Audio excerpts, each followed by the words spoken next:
En 1935 commence l'histoire d'un navire de légende, le paquebot Normandie. Octobre 1930.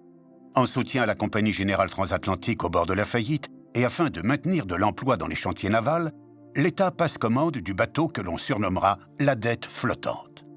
Le coût exorbitant du navire et la crise de 1929 qui ralentit l'économie mondiale font que cette commande étatique est loin de faire l'unanimité. Mais très vite, le gigantisme, le raffinement, l'élégance de ce projet pharaonique transforment les doutes en un véritable enjeu national. Normandie ne sera jamais égalée. Avec sa coque de 313 mètres, il talonne la tour Eiffel.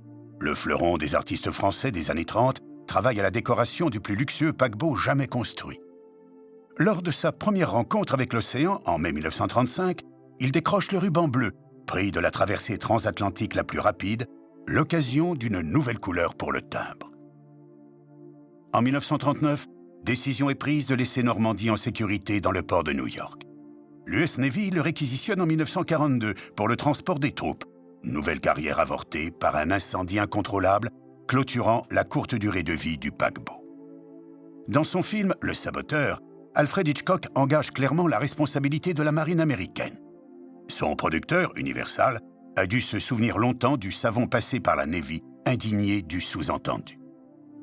Le paquebot Normandie fut la vitrine technologique et artistique de la France des années 30. L'administration des postes relaie la fierté nationale sur ce timbre destiné à l'oblitération internationale, faisant rayonner sur les courriers parcourant le monde le savoir-faire français.